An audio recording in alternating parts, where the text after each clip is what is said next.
All right, welcome to Essential Soft Skills, Attention to Detail. Today's class will be hosted by Bryn Kiefer with the Plano Public Library, with Marcel helping me out in the chat. Before we begin, I need to let you know some ground rules we have set up for today's program. You will be muted during today's class, and we have your video blocked, so you'll only see my screen. At the top of your screen, you can find an exit full screen option if you need to get to other things on your computer during today's class. You are welcome to ask questions during the program or request that the instructor repeat information at any time. You should see an icon at the bottom of your screen that says chat, which you can click on to open the chat window. Chat is set to be seen by library staff only. Please note that any inappropriate comments will cause your immediate removal from the class. Questions during the class may be answered in the chat box, be held until a pause or the end of class, or if they're pressing, asked at that time. In our Google Drive, you can find a course handout with additional information. We will also share the link in the chat. A recording of this class will be available in a few days. If you would like to watch today's class and then review after getting the recording, you are welcome to do so. We will try to take it slow in case you are taking notes or accessing resources along with the instructor. Okay. So first up, we do want to go through our learning objectives for the program. We are going to explore key differences between soft skills and hard skills. We will be defining and illustrating examples of the soft skill attention to detail. We will look at how to assess personal proficiency in attention to detail, and then develop and demonstrate attention to detail at any experience level. All right. Before we get started too much further, I did want to mention that I am a librarian, not a business professional, so any resources and experiences shared will be based on my own understanding and knowledge of the topic, as well as research that we've done for this. So first up, an introduction to soft skills. We are going to be talking about them a lot. So soft skills are a broad category of work proficiencies that are innate, unique, qualitative, and subjective. So they are intrinsic to how we behave as people, and no one's soft skills look exactly the same. Even if two people are very good at the same soft skill, they may accomplish that completely differently. Additionally, it's nearly impossible to measure them in terms of a scale from proficient to not proficient, because everyone's different, everyone's soft skills look different, and they are not really measurable in that sense. Anything that's done in the working environment that does not fall into the category of soft skills or in hard skills is considered a soft skill. Why are soft skills important? These soft skills represent the ability to work with people, respond to unexpected circumstances, and make beneficial decisions. This is because soft skills have everything to do with how we behave and essentially differentiate us from computers in how we behave in a working environment. They reflect the unique fabric of human reality and individual differences. And as we know in today's business world, they can mean the difference between getting a job and not getting a job, and success and failure in any number of roles.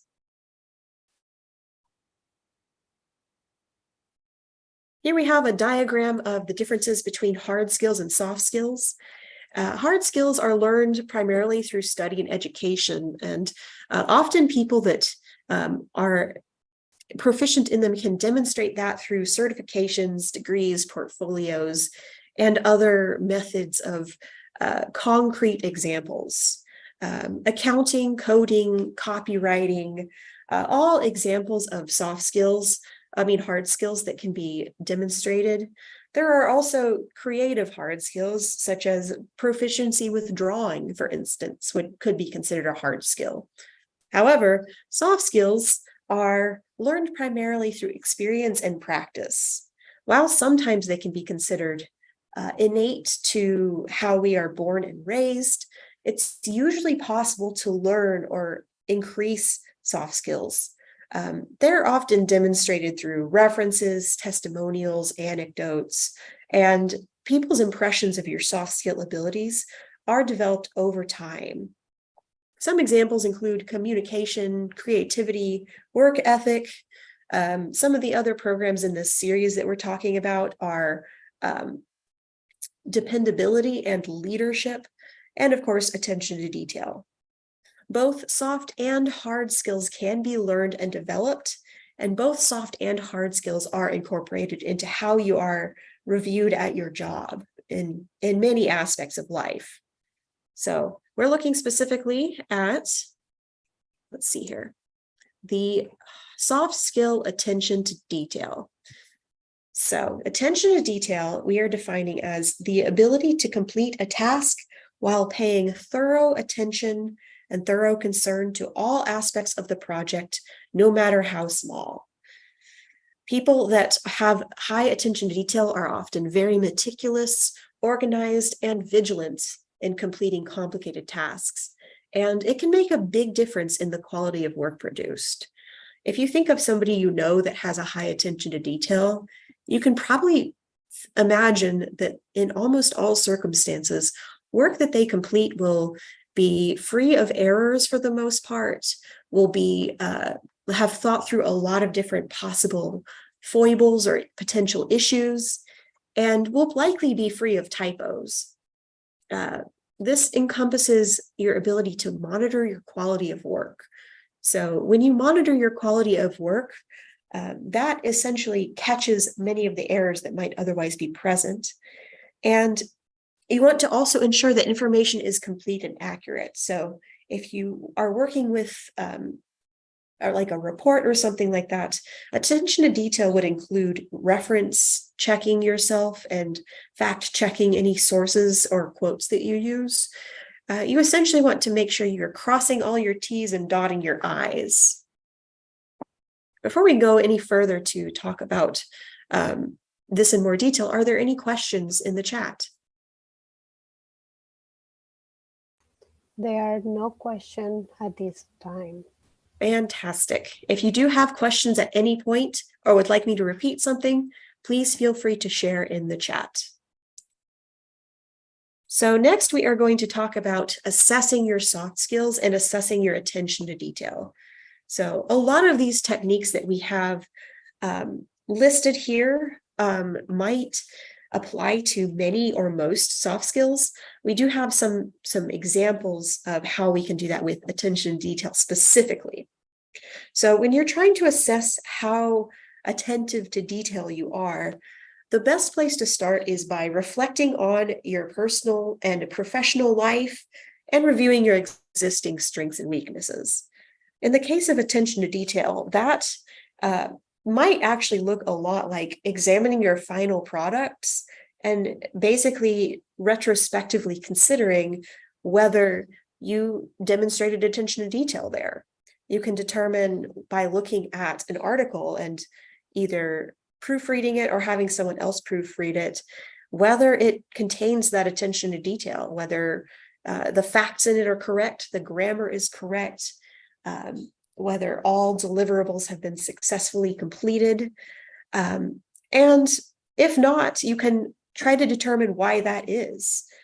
If it's a case where normally you would be more conscientious about it, but in this case you had to hurry or were rushed, or perhaps didn't get a chance to review the final product, that might not be as problematic for your attention to detail demonstration as it would be if you thought you did a really fantastic job but missed a lot of errors or something like that, or had a major issue with the final result. That's reflecting and reviewing is a very important part of that.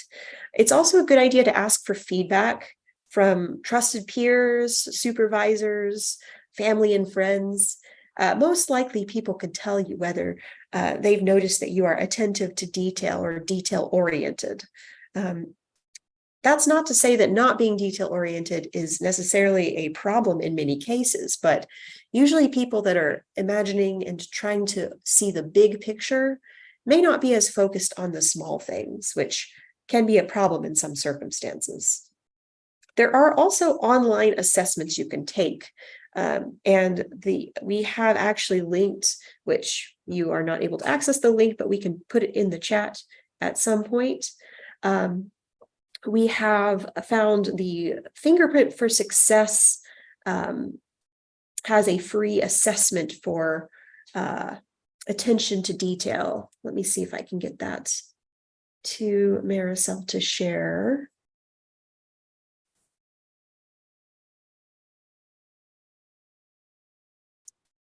And additionally, translating your observations into holistic understanding of your skill level.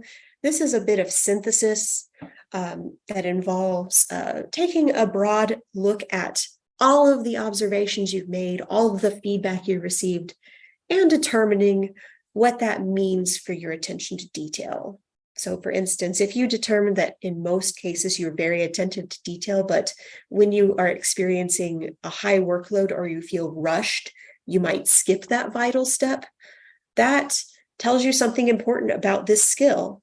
On the other hand, if you are finding that you have a big picture overlook, but maybe struggle with seeing the very small specifics, maybe you can determine based on that your attention to detail level is relatively low starting out, which is all very good information for you to keep in mind. All right, before we move on to developing your soft skills, are there any questions thus far about assessing your soft skills or assessing your attention to detail?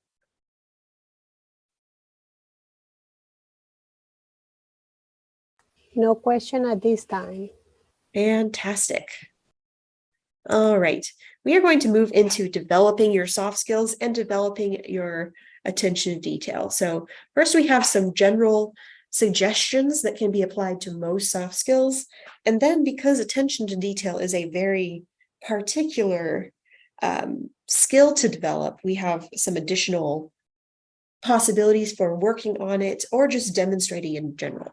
So to develop your soft skills, it's worth noting that while most soft skills can be developed, you may have some innate skills and some skills may come more naturally to you, and attention to detail is not going to come innately to everyone. So keeping that in mind and recognizing both your limits and your other areas of strength may help you as you go on this journey. The first step to developing a soft skill is going to be committing to that self-improvement. Commitment here is vital because while it's one thing to say that you want to have higher attention to detail, if you don't take the active steps to improve that skill, you're likely not going to see any change and you'll likely stay where you are. This is going to be a promise to yourself regarding your future actions, and it's necessary to have that commitment. One option you can have here is to establish accountability from a peer. With attention to detail, that can actually look like checking each other's work, perhaps, and essentially confirming whether there are issues or not. But they may also have a different soft skill that they want to improve, such as leadership or responsibility. And you don't necessarily have to work on the same soft skill in order to overall increase those skills. You can offer each other feedback on these different traits that you're working on and find ways to suggest improvement for each other. When we talk about breaking it down, we want to look at the specific actions that comprise the soft skill in question. In the case of attention to detail, we actually have on the next slide many examples of how you can look at attention to detail in its component portions and specifically work on different things that may be contributing to an inattention to detail or issues in that front.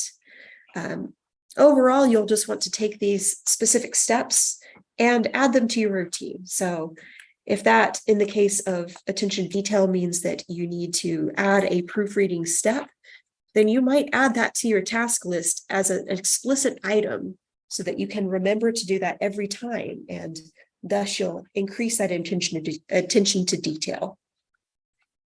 You do want to try to step outside your comfort zone. which allows you opportunities to practice and develop comfort in many different situations. Because attention to detail involves essentially a step in your routine that you may not be currently taking, that can look a lot of different ways, but no matter what, you want to be comfortable being uncomfortable. That can help you improve in many ways. Additionally, you want to pursue learning opportunities when you get the chance. LinkedIn Learning is one of the resources the library has, and it offers many options for improving lots of different soft skills. Your workplace may also offer trainings and classes to help you with these skills. And of course, we have the handout that we shared in the chat, which includes library options and materials. For attention to detail, pursuing learning opportunities might also just include developing hard skills. In many cases, it's hard for us to know what attention to detail we need if we're working with unfamiliar technology or resources. For instance, if you're unfamiliar with Microsoft Word and are feeling frustrated by your lack of attention to detail when developing Word documents, it may help to take a class in Microsoft Word so that you can be more aware of what tools you have at your disposal. All right, now we're going to talk about specific attention to detail options. So, being attentive and avoiding multitasking is a really important step when it comes to your attention to detail. Giving a task or an individual undivided attention will result in much higher attention to detail and will help you retain information. When you're working with someone else, you want to try to use active listening skills and maintain eye contact. That way you can ensure that important information is not lost in transition or translation. If you work on too many tasks at once, you may find that this divides your attention and wastes mental energy as you have to adjust your focus as you shift between tasks. Of course, your mileage may vary on this, and you may find that different techniques that we suggest here don't work for you, and that's perfectly fine. But for many people, these may help. An additional thing to do is to make a list and note things down. It's very easy for any people, regardless of how you perceive yourself to be in terms of your memory, to think that you'll remember something and then forget it pretty much instantly. I've determined about myself that if I don't have something in writing and we talk about something, I just immediately release it from my memory. And unless I'm reminded later by either an experience or somebody asks about it, I'm going to forget. So that's one aspect of attention to detail that is definitely worth examining in yourself, is your working memory. Having to-do lists and developing project lists can help keep you on schedule and help you keep track of the details as you go. You do want to focus on quality versus quantity. When you're trying to mass produce some work product, that's where a lot of attention to detail is lost. Focusing on high quality results will set you up for success in the long run and ultimately save you time. Additionally, if you're trying to eventually create a lot of something, working at first to create the best quality of that thing will help you speed up over time, and will also mean that the later versions of this will be more likely to be free of problems or issues. In most cases, late work is better than sloppy or incorrect work. Prioritize your time and your work. When you are looking at things you have on your plate, it can sometimes be overwhelming. So you need to learn how to put things first. Prioritizing tasks allows you to handle the most important tasks first and ensures that you're staying on track. You also want to make sure that you're allocating enough time to each task, since this is going to help with deadlines while also ensuring that each task gets enough time to be worked on.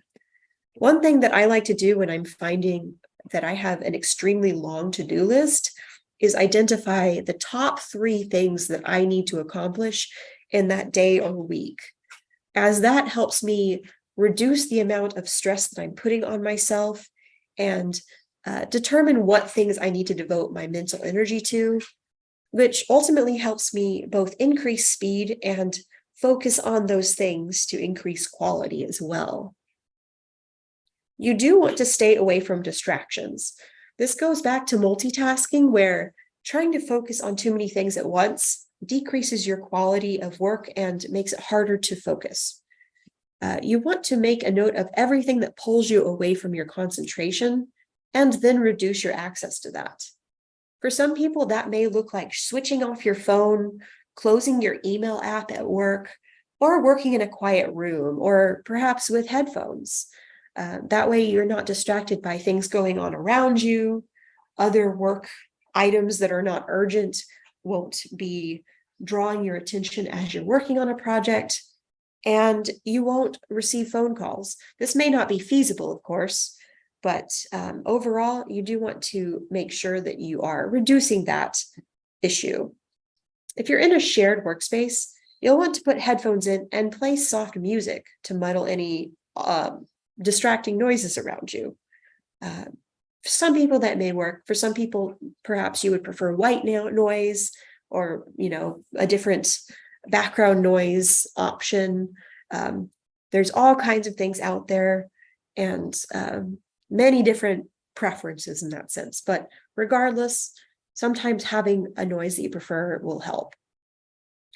Additionally, you want to make sure that your setting is comfortable, as sensory input can be a distraction. So, for instance, if your chair is uncomfortable and your back hurts, it's going to be hard to focus on writing that article. Similarly, if the room temperature is too hot or cold, or there's a glare from a window in your eyes, or you're facing a window and you can see people walking by outside, all these distractions can make it hard to focus. So if possible, you want to limit your access to those when you're trying to complete something. One possibility for increasing your attention to detail is to use the Pomodoro technique, which is a time management skill that divides your day into blocks of intense focus with frequent breaks. This helps you improve the quality of your work without becoming mentally exhausted. Typically, it involves 25-minute stretches of focused work with 5-minute breaks. Longer breaks are taken after other blocks, so usually like 4 consecutive work intervals, usually 15 to 30 minutes. Each work interval is called a pomodoro, which is the Italian word for tomato, apparently because the inventor used a tomato-shaped timer. So that is your fun fact for the day. All right. Before I move on to demonstrating your attention to detail, are there any questions at this time? We don't have any question at this time. All right, fantastic. If any questions do come up, or if you even have any suggestions you'd like to share for us to review and share, feel free to do so in the chat, and we'll go ahead and move on. So the last major topic of our program is demonstrating your attention to detail. There's 2 main areas where we're looking here. One is during the job search, and the other is in the workplace. As if you are working in a highly detail-oriented environment, most likely your potential employer is going to want to know that you're capable of doing that work. The first thing you might want to do is to identify your experiences. If you've already done that reflection of your attention to detail and have some example products that you can show, that's a great option. Otherwise, if you frequently work with numbers or have extensive topical knowledge, or an in-depth understanding of procedures, then those might be some options that you can use as well. If you have any rewards or recognitions for attention to detail or projects that involved that, that might be worth including. In many professions, and this is going to be highly specific to what your work is or your line of work, you may be able to have in some ways essentially a shorthand for different tasks that have involved high levels of attention to detail. For instance, in library work, grant writing might be considered an experience that requires a lot of focus and detail-oriented nature, as there's lots of different steps, lots of boxes to tick, and lots of deadlines to meet. Similarly, in academia, writing academic articles and getting them published has a lot of topical knowledge involved, but also a lot of attention to detail, as you have to cite your sources, check your references, proofread, and ensure that everything in the article is both technically and informationally correct. You want to be specific when you're identifying and promoting these experiences. Like with most soft skills, saying that you're good at something like communication or leadership doesn't really mean much by itself. If you have a high level of attention to detail, you'll want to have those specific statements in there, such as analyze data to check for errors and inaccuracies. That way you don't fall into the category of being tongue-tied when you are inevitably asked about your attention to detail. One really important thing to do is to proofread your resume. Detail-oriented work or people are careful to review their work and ensure there aren't any errors or inaccuracies. These are often the point of first contact with your employer, with a future employer. So proofreading your resume and making sure there are no grammatical errors, no inaccuracies, and there is consistent formatting is a great way to use your resume as an example of your detail-oriented nature. Lastly, when you're preparing for the interview, some things you might consider doing is to essentially prepare thoroughly for the interview by researching the company and the position you're applying for. This is where your specific list of examples will come into play, since you can directly reference activities the company or organization is conducting and the skills and experiences you have that line up with that. If you're listing those detail-oriented skills on your resume, the employers will be looking for evidence of this, so make sure that you have reviewed your resume ahead of time too. During the interview, you should be answering questions with specific information about the company or details from the job posting to prove that you're a detail-oriented. All right, now we'll look at in the workplace experiences. So what that looks like once you're actually on the job. Let's see here. So you want to make sure that you show that you're taking your responsibilities seriously and can be trusted to handle important tasks with precision. One immediate way to do that is by staying organized. By maintaining an organized workspace, managing your time effectively, and prioritizing tasks efficiently, you can display your attention to detail without even saying a word. People will notice when you're getting things done and when your work products are highly competent and high quality. By keeping track of these deadlines, appointments, and important documents, you're also better equipped to handle your workload successfully, which means that you'll be able to devote more time to the work products that really matter. Active listening is one way in conversations and communication that you can help foster effective communication and improve interpersonal relationships. But this can also assist with your important details, as you can help retain knowledge more easily and are more likely to know what things matter and focus on them when doing the work. When you're early on in a position, you'll want to be proactive. Ask more questions, determine business needs, and proofread your work can help manage your workload and demonstrate that attention to detail while also collaborating successfully and demonstrating that you are a team player. So multiple soft skills fall into that category. Lastly, when you are struggling, ask for help. One key aspect that is sometimes hard to recognize is that when you are struggling in a position and don't ask for help, that doesn't necessarily mean that it's making it easier for your colleagues. Recognizing when you are out of your depth for something or need an additional eye is actually a strength and makes the team stronger. So don't be afraid if you need to do that. Collaboration assures that even fine details are not forgotten or inaccurate.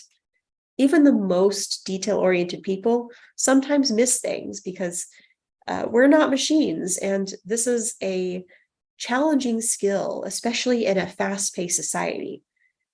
So, as you are working on your attention to detail, just consider these aspects and be ready to learn. All right, we are going to move into a question answer period, but I did first want to share some resources that we have.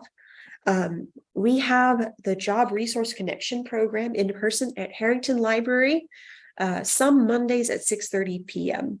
The next date that we have is actually next Monday on October 23rd, followed by November 6th. Beyond that, you'll want to go ahead and check our brochure and online program dates so that you can determine when that is. It's a really good program for if you are trying to work on different job skills, as the topics change every week, and you can actually influence what kinds of things you're talking about. We also on our YouTube channel have many programs, including the original Essential Soft Skills program that covers kind of a broad scope of all soft skills, as well as last week's program, which is leadership focused.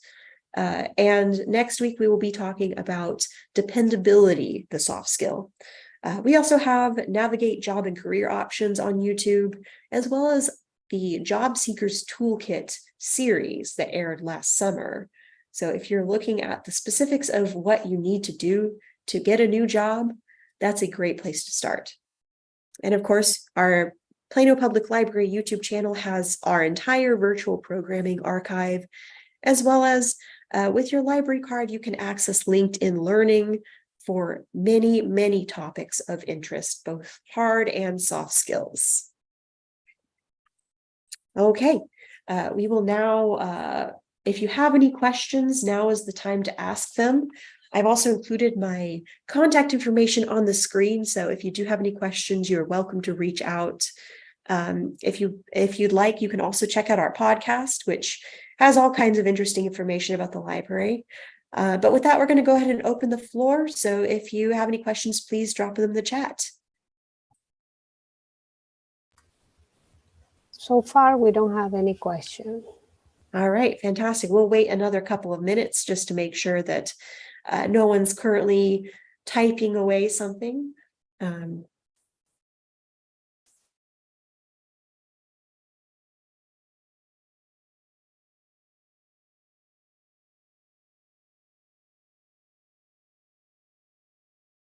Okay, we have one question.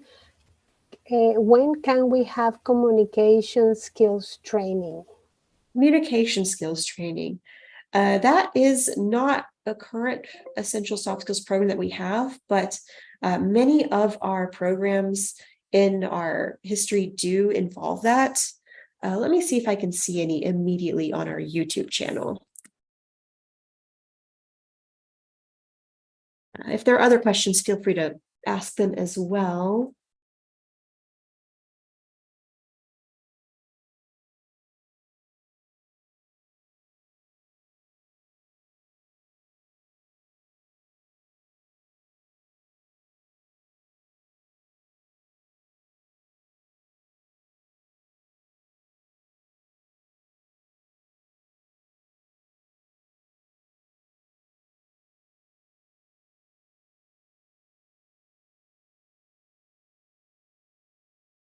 We actually have a building a professional image program that's coming up that may have some aspects of communication included in it. Additionally, LinkedIn Learning is actually a really good source for this one. Let me go ahead and back out of the presentation and show you what that looks like. Let me see here. So when you go to our webpage and go to Research and Learn, it's going to be one of the options under Business or Career. Where is it?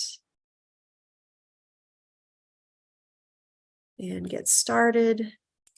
You'll want to include your library card so that you can access it.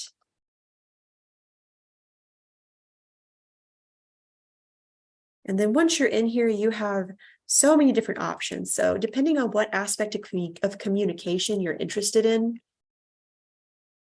you may be able to find thousands of results. So communication foundations, interpersonal communication, the 3 pillars of communication, all of these are some fantastic options. And of course, if you're looking for written communication, that is also available as well. Develop your writing skills, writing emails. All of these are some great options for practicing and developing your communication skills.